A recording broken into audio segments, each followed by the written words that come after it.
Ay magandang araw po sa inyong lahat.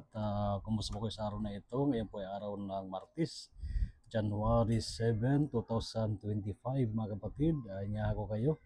Napakinggan ninyo si Father Ron upang ating pagnilayan ang Ebanghelyo sa araw na ito. Mula sa Ebanghelyo San Marcos chapter 6 verses 34 to 44. When Jesus saw the vast crowd, his heart was moved with pity for them, for they were like sheep without shepherd, and he began to teach them many things. By now it was already late, and his disciples approached him and said, "This is a deserted place, and it is already very late. Dismiss them so that they can go to the surrounding farms and villages and buy themselves something to eat." He said to them in reply, "Give them some food yourselves." But they said to him, "Are we to buy 200 days' wages worth of food and give it to them to eat?" He asked them, "How many loaves do you have? Go and see." And when they had found out, they said, 5 loaves and 2 fish. So he gave orders to have them sit down in groups on the green grass. The people took their places in rows by hundreds and by fifties. Then, taking the 5 loaves and the 2 fish and looking up to heaven, he said a blessing, broke the loaves, and gave them to his disciples to set before the people. He also divided the 2 fish among them all. They all ate and were satisfied, and they picked up 12 wicker baskets full of fragments, and what was left of the fish. Those who ate of the loaves were 5,000 men. So muli, mapagpalang araw sa inyong lahat mga kapatid. Kumusta kayo sa araw na ito? At dalangin ko na ang bawat isa sa inyo ay nasa mabuting kalagayan. So mga kapatid, tayo ay nasa panahon pa ng Kapaskuhan after Epiphany, ika-14 o 14th day of Christmas.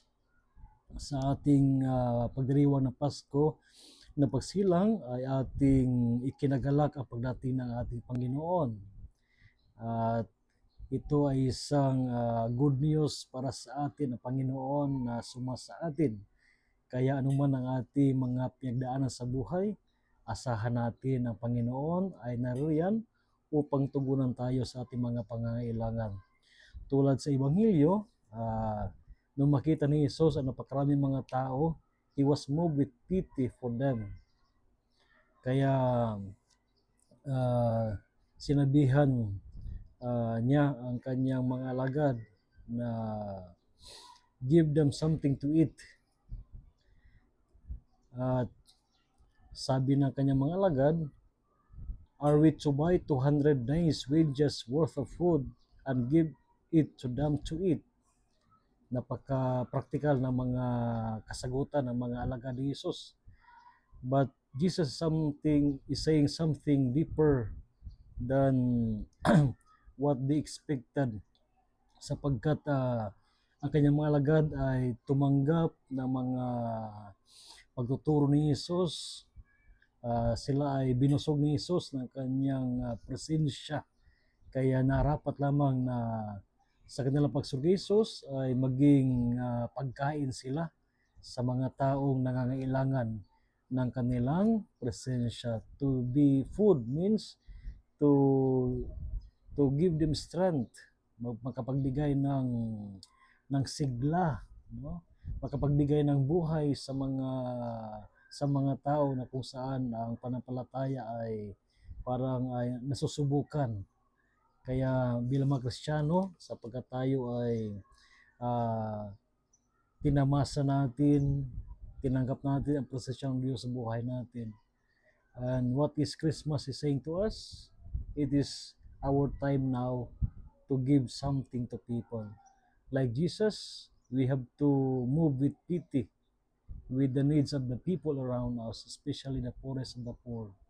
Tayo naasahan na magkaroon ng puso katulad ng ating Panginoong Jesucristo. Sa ating unang pagbasa sa araw na ito, sabi rito mula sa first letter of Saint John, chapter 4, verses 7 to 10, Beloved, let us love one another because love is of God. Everyone who loves is begotten by God and knows God. Whoever is without love does not know God. Ang buhay Kristiyano ay buhay uh, pagmamahal.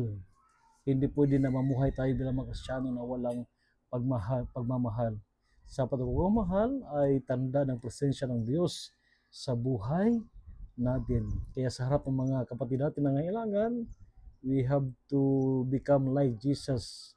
Always move with pity, with compassion, and ready to respond hanggat sa kaya natin. Kaya ingatan natin ang ating mga sarili upang sa gayon tayo ay makapagbigay ng paglilingkod na kinakailangan ng Panginoon habang tayo nabubuhay sa mundong ito. So again, a blessed day sa inyong lahat, and may Lord may continue to protect you, and may God bless your family. And of course, rest assured of my prayers for each one of you and for your family. God bless po.